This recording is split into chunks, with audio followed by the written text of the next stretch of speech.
Hey everyone, welcome to another deep dive. Today we're going to be talking about carbon sequestration. Ooh, It's kind of a hot topic these days, yeah, and for good reason. I mean, just imagine like right. capturing all that extra carbon dioxide, the stuff that's heating up the planet, hmm and just storing it away safely. Yeah. That's like the whole idea behind carbon sequestration. Yeah, and there's a lot of different ways to think about doing that. Well, and that's what we're going to dive into today. And our guide for this whole thing is this article by Vikas Cohen, Okay. Understanding Carbon Sequestration. A simple guide. Catchy title. Yeah. I So like it. we'll see if it lives up to the name. Yeah. But I think that like one of the big questions here is, hmm can we actually engineer plants Okay. to like help save the planet? Interesting. And also like what are the ethics of all that? Yeah, that's a big question. So let's jump in. Let's do it. So what's so cool about carbon sequestration? Well, one thing that's really cool about it is that it's like a two-for-one deal when you're thinking about fighting climate change. Okay, how so? Well, it not only helps us reduce the amount of CO2 we're putting out there, Okay. but it also lets us remove some of the CO2 that's already up in the atmosphere. Right. So it's not just about preventing future emissions. Exactly. It's about cleaning up the mess we've already made. Yeah, it's a bit of both.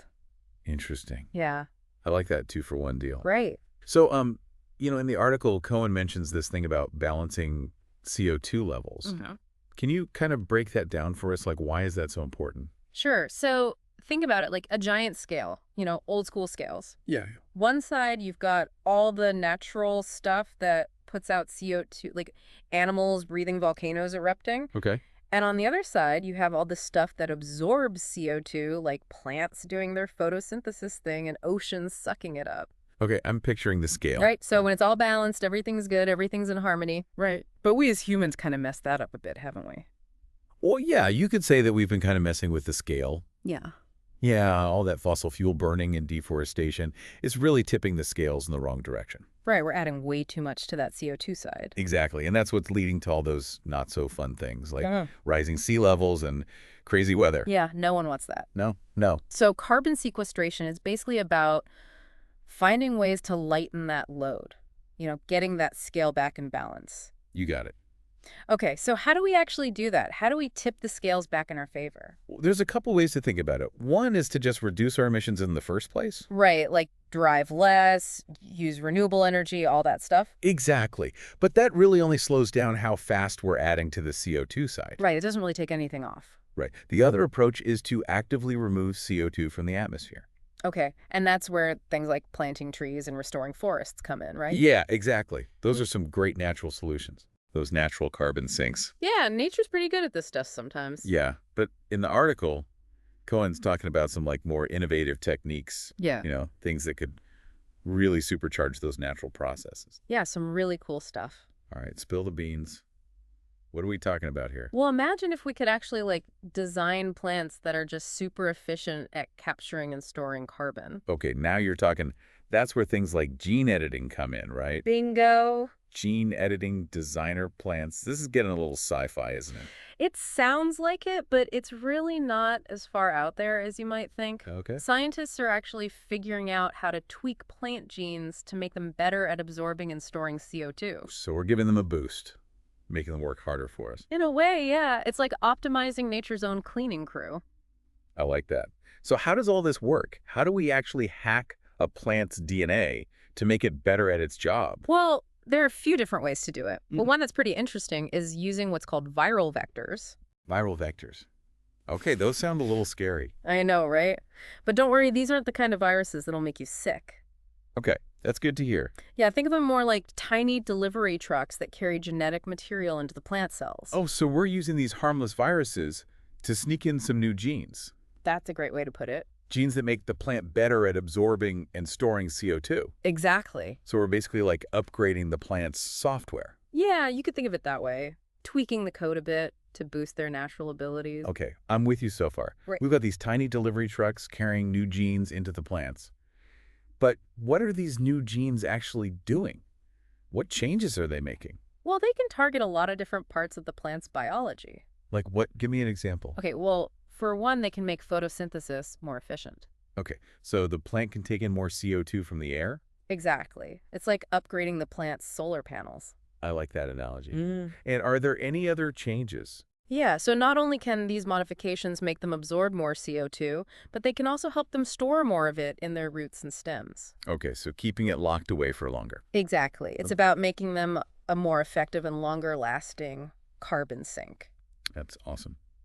But I have to ask, all this talk about modifying plant DNA, it sounds cool, but doesn't it also raise some ethical concern? Oh, absolutely.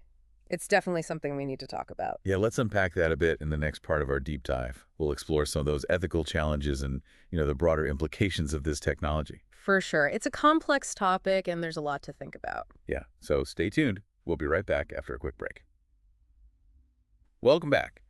So before we get too carried away with all these cool possibilities, gene editing plants and all that, I think we need to address the ethical elephant in the room. Absolutely. Whenever you're talking about, like, messing with nature, Yeah. especially at the genetic level, you got to be careful. Right. You got to think about the So consequences. where do we even begin with all that? Well, one big concern is you could have all these unintended consequences. Like, Right. we're still learning so much about plant genomes. Right. Even a tiny little tweak to a gene could end up having these huge ripple effects throughout the whole ecosystem. Like that butterfly effect thing, right? Exactly. Yeah. One small change over here Yeah. could snowball into a big problem way over Yeah. there. And we don't want to solve one problem Right. and create a whole bunch of others. Exactly. We have to remember everything's connected in nature. Yeah. And Cohen's article talks about this too, right? Like the importance of public perception Oh, yeah, for sure. and transparency with this kind of technology. Public trust is huge. Yeah. You got to be open and honest about the benefits Right. and the risks of gene editing. And that means having these conversations Yeah. about where we draw the line Mm-hmm. and making sure it's all done responsibly. Exactly. So it's about finding that balance, Yeah. right? Between innovation and respecting the natural world. Finding that sweet spot. Yeah. And I think that balance is going to look different depending on what we're talking about. Oh, for sure. Like modifying a food crop Right. has different ethical implications than modifying a tree. Absolutely. Different contexts, different concerns. Yeah.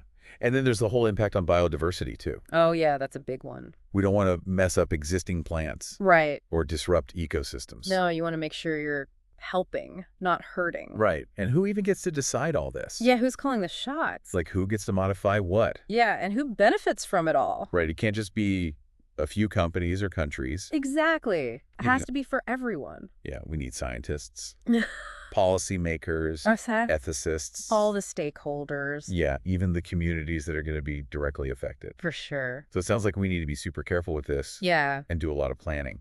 definitely. Gene editing for carbon sequestration, it's a powerful tool, Mm-hmm. but it's not a magic solution. Okay. It's just one part of the puzzle. Right. So where do we go from here? Well, one thing we need is more research. Okay. The more we understand plant genetics and all the effects of gene editing, the better we'll be at making good decisions. Okay. And those decisions can't be made in a vacuum, right? Absolutely not. Yeah. You got to have open dialogue, Yeah. collaboration with experts from different fields, Right. not just scientists, Mm-hmm. but ethicists, social scientists, policymakers. Okay. We need guidelines and regulations to make sure all this is safe and ethical. So it's complex, but also kind of exciting, right? Yeah, pushing the boundaries. Yeah. Imagine forests that are like giant carbon sponges I know, right? or crops that help sequester carbon. It's a pretty cool vision. Yeah. Nature and technology working together. It's a good thing to aim for. Yeah. But we have to do it right. Always. So this deep dive has definitely given me a lot to think about. Well, yeah. Gene editing for carbon sequestration. It's a Yeah. powerful tool, Mm-hmm. but we have to use it carefully. Absolutely, with a lot of thought. Yeah, Cohen's article really laid the groundwork for a good discussion, It did. and it highlighted the importance of finding that balance Yeah. between the risks and the possibilities. Right. And I think the big takeaway is we've got to keep asking questions, Always asking questions. exploring new ideas, Yeah. and working together to find solutions. Couldn't have said it better myself. All right. Well, on that note, thanks for joining us for this deep dive into carbon sequestration and gene editing. Yeah, thanks for listening. Hopefully you learned something new and maybe you're even feeling a little inspired Yeah, get out there, make a difference. to tackle climate change. Exactly. So until next time, keep exploring, Keep learning. keep questioning, and keep diving deep. See you next time. Okay, so we've talked a lot about gene editing and, the ethics and all that. Yeah. But I'm kind of curious, how does all this stack up against other ways to deal with climate change? Oh, that's a good question. Like, is this a viable solution in the long run? Well, to answer that, we kind of have to zoom out a little bit. Okay. Look at the bigger picture. Mm-hmm. Gene editing. It's just one tool in the toolbox. Right, so it's not like a magic bullet or anything? Not quite. It's promising, for sure. Yeah. But climate change is a really complex problem. There's no single solution that's going to fix it all. Makes sense.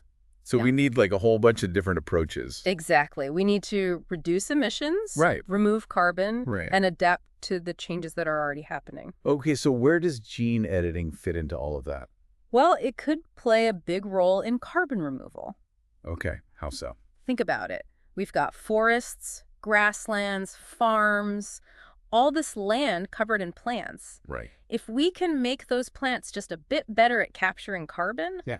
the impact could be huge. So it's about maximizing what nature can already do. Exactly. Fine-tuning those natural systems, Mhm. making them even more efficient. I like it. It's like we're giving nature a little upgrade. Yeah, something Um, like that. But even if it's not a magic bullet, the potential is still pretty amazing, right? Oh, for sure. I mean, imagine forests that are like giant carbon sponges. Yeah. Or crops that help sequester carbon while they're also growing food.